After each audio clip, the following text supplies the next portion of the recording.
Welcome to Jill Cameron Creations. Thanks so much for joining me today. Don't forget to hit the subscribe button so you don't miss a single thing. And we're talking about shaker cards today. Tips and tricks for amazing shaker cards. The other day I was in a really big card making group and I saw some people that were having trouble with shaker cards. So I thought that today I would make some shaker cards and share some tips and tricks on how to make them the best way possible. So you're going to need foam tape. Now, I recommend these foam strips. This brand in particular is by Stampin' Up. Their foam tape is a little bit stiffer. It's a little bit more dense than some other brands that I have used. When you peel off one side of this from the backing, it becomes very shapeable and very moldable around whatever size you need it to be or whatever shape you need it to be. Scrapbook.com has something similar. Their foam is a little bit less stiff, and it's also the thickness of the foam is a little bit different as well. So I really recommend the Stampin' Up brand of the foam strips because it is a little bit thicker than other brands. If you don't want much height in your shaker card, then scrapbook.com is good. They also have rolls of foam tape that you can cut down. Cutting down foam tape, let's just face it, it's no fun. Just go ahead and get you some foam strips. I will link to all of these products in the description below so that you will have that handy. But I will be using the Stampin' Up foam strips today. So what are we going to do? The first one's going to be a simple popped up element with a shaker in the middle of it. So it's not the whole entire front of the card. It just has a shaker element. I'm going to cut out this particular element. I'm going to heat emboss it on black cardstock with white embossing powder. I'm going to use some pencil to color in, add a little bit of color to it. We're going to put an acetate sheet on the back of this element here after it's die cut, put some foam tape on it, put some little sprinkles in it to make it sparkle and shine, add a sentiment, and we're going to pop all of that on the front of a card. Our second one is going to be an entire card front that's a shaker card, and I'm going to show you how to use heat-resistant acetate. And this is by Hot Off the Press, and it is a little bit thicker, and you will be able to actually heat emboss on this, and that's what we're going to do. I'm going to black heat emboss this large sentiment on the front of the card. I'm going to do some ink blending on a panel that's going to be behind it. And then we're going to add a frame on top of that with our acetate piece with this in behind that. And we're going to add some foam tape to the back of it. This isn't the one I'm going to use. This is just demonstration. And that's going to pop on the front of the panel of the ink blended panel. And that's going to go on the front of a card. And we're going to have an entire shaker panel. And I'm going to show you some tips and tricks along the way to keep your shaker bits from sticking to the sides of your card, and also how to keep them shaken around. And that has to do mostly with the height and the density of your foam. Let's get started.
We need to put our acetate window in our card, in our little element here. And what we need to do is have a piece of acetate that is just a little bit bigger than the opening of our element window here. So we can do that one of two ways. We can actually cut it into a square and make sure that it fits on the back of here. And if I do that, I want to make sure that all of these holes are covered so that we don't see the acetate line through those holes. or we can actually cut it out using a die and a circle. I'm just going to square this up because it's the easiest way to do this.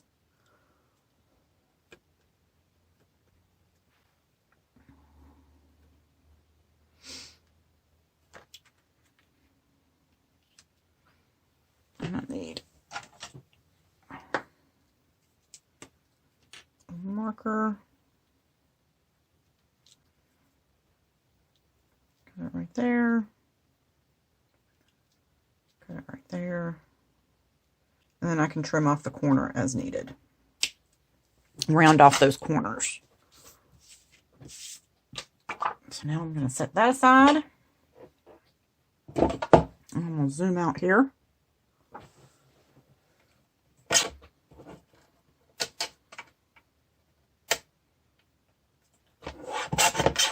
Turn that down.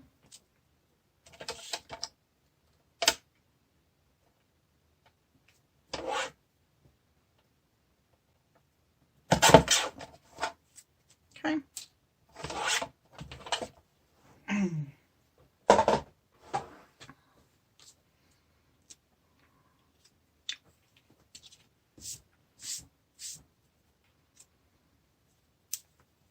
And we're going to use a little bit of liquid glue.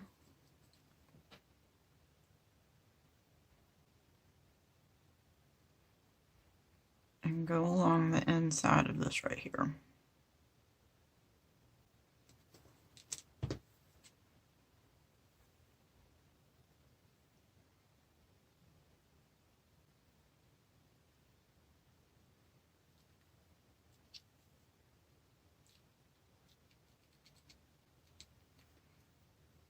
And press this down so that the glue goes out from the edges.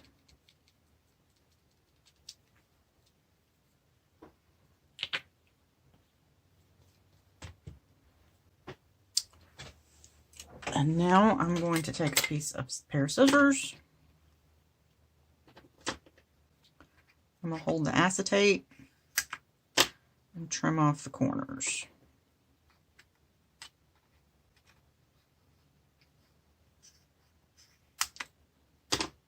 Okay.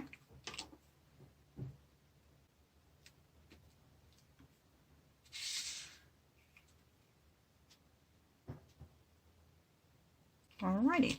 Now I'm going to let that dry. And that's going to take a few minutes.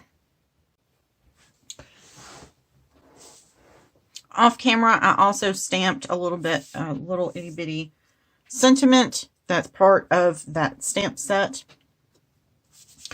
This background is something that I added because I think it needs a little bit of, just a little bit of something in the background.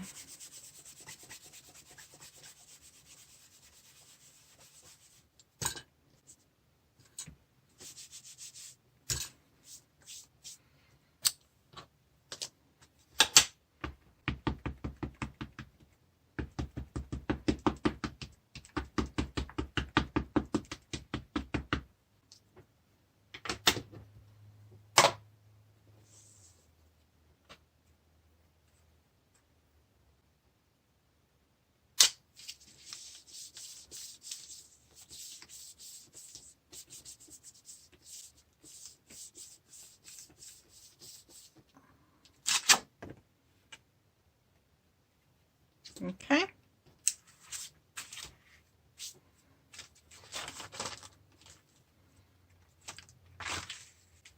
Now you could do this with clear, or you could do something like this for just the added texture.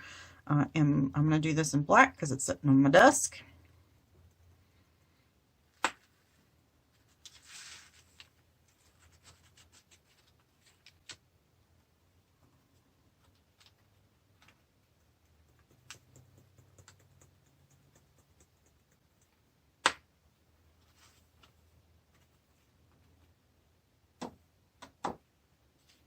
Make sure get all that extra off there. Dump that back in.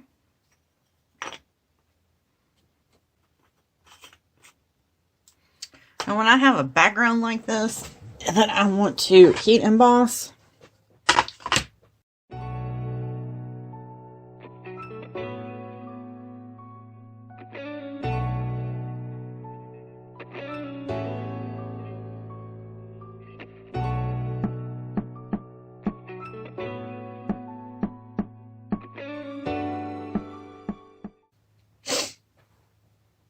So we are going to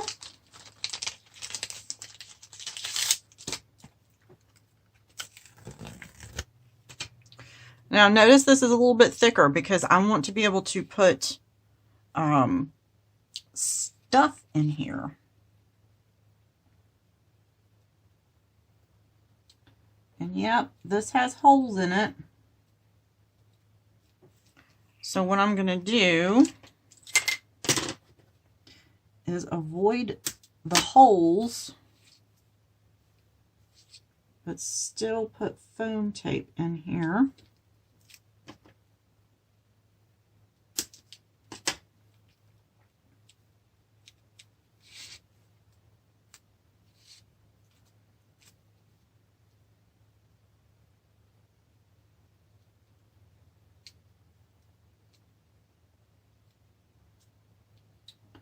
As close as I possibly can. And see how easy that is to turn?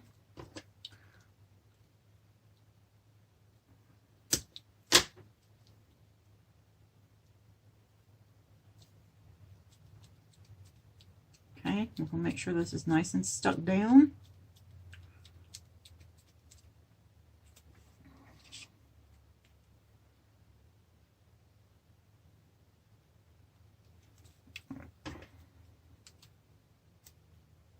And sometimes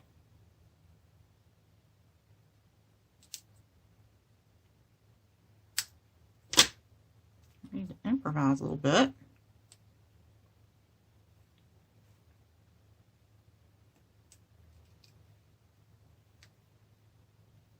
Stick that down.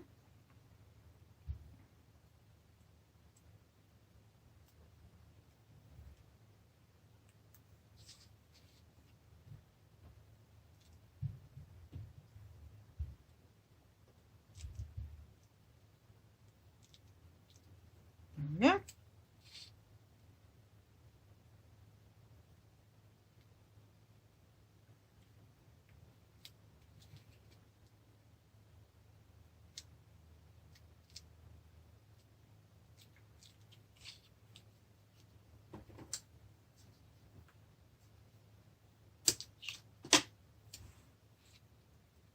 Make sure that sticks right there.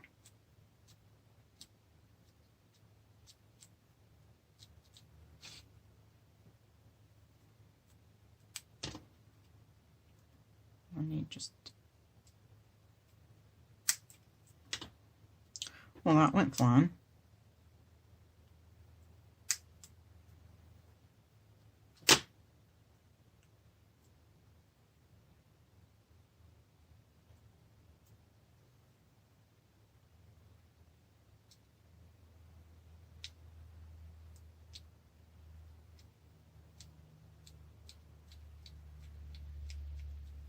Okay.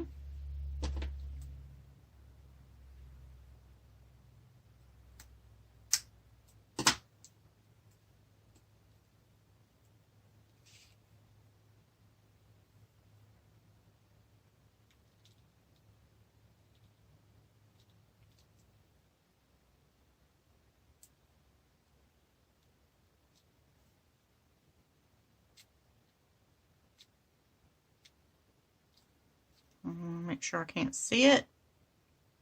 Okay.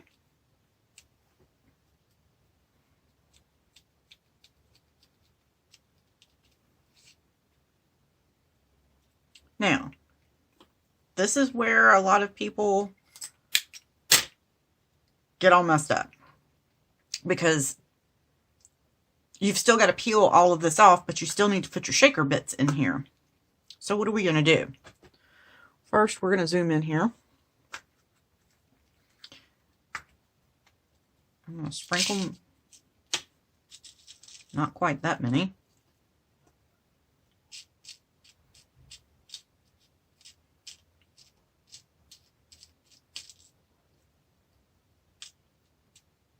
Okay.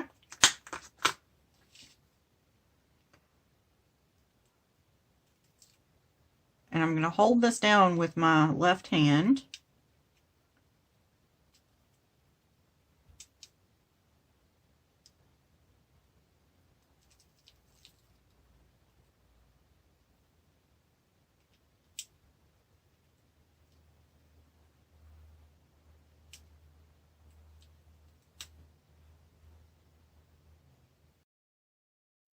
know this might seem slightly weird that I'm doing it this way.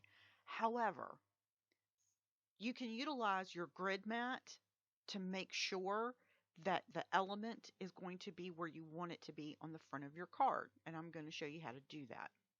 We've removed all of the foam tape backing, and I'm adding a little dot of glue to one of them that I wanted to make sure, because it's so small, I wanted to make sure that it stuck to my backing.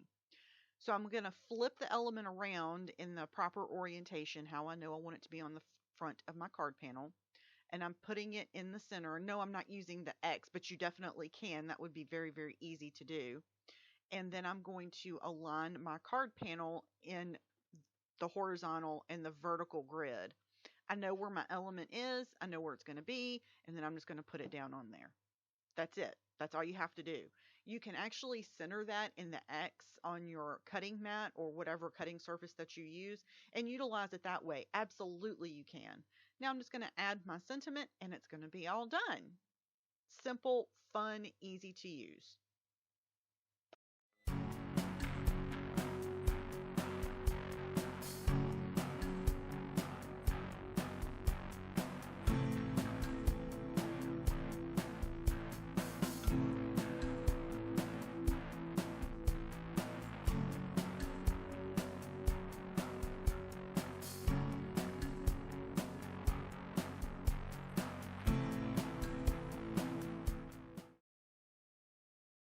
Our second card is an entire card that's a shaker.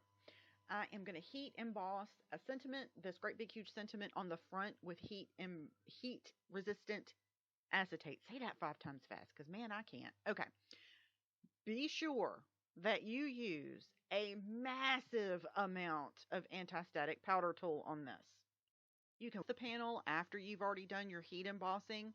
So I'm going to stamp this in VersaFine Onyx Black ink. You can use any pigment ink. You could also use a colored embossing powder here, but I went with pigment ink embossing powder. And the clear embossing powder, if there's any mistakes or any leftover powder, doesn't show up and you can actually get it off a little bit easier. So that's kind of what I recommend for that. You can try colored embossing powder. It will make a mess, but use a paintbrush to whisk away any areas. You see how cloudy the panel is? That's the anti-static powder tool. Use a damp cloth and wipe it off and it's done and done. Absolutely gorgeous.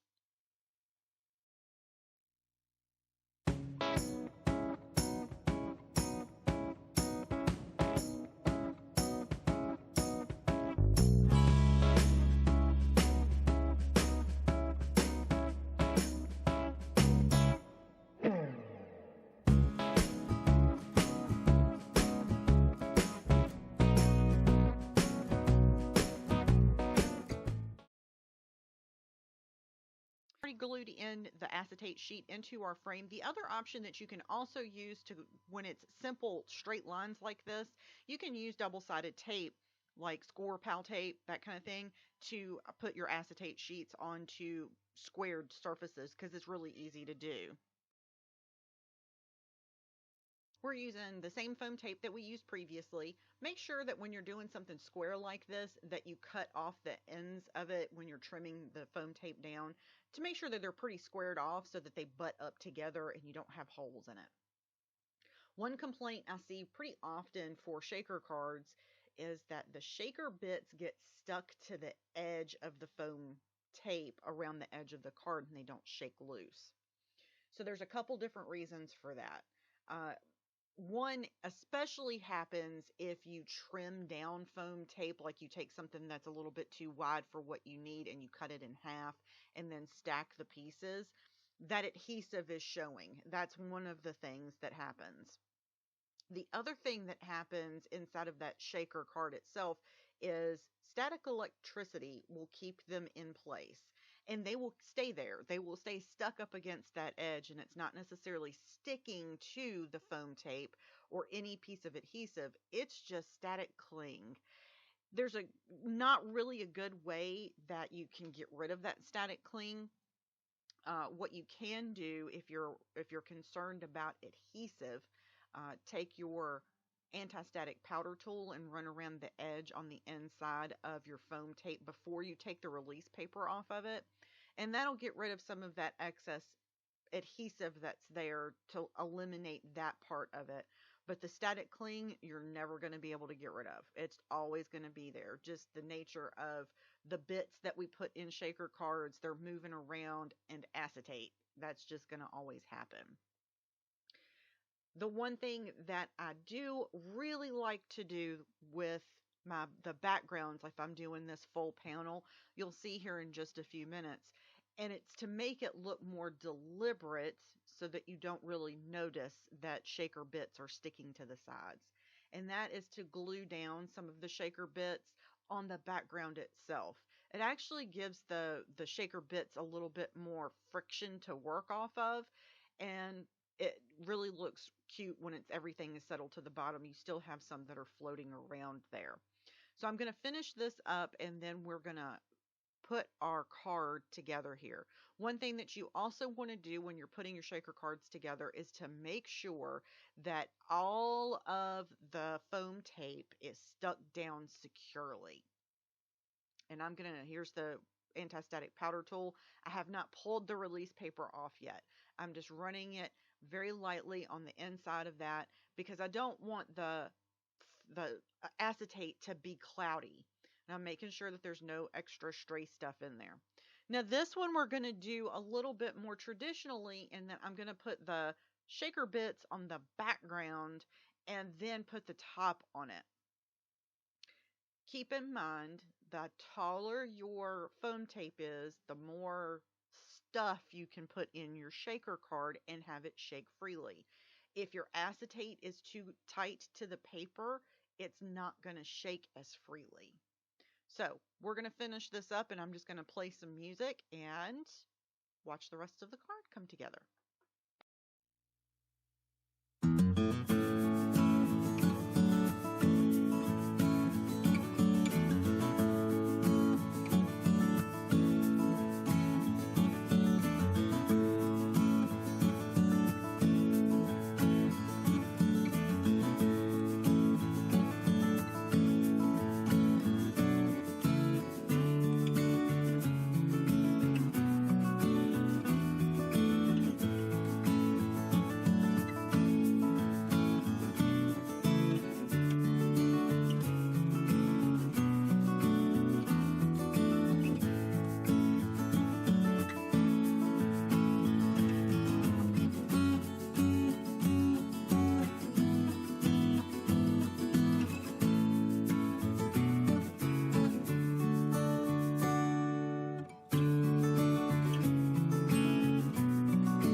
So much for joining me today. I hope you enjoyed both of these simple shaker cards and that you get inspired to create your own. Head over to the blog for some more tips and tricks.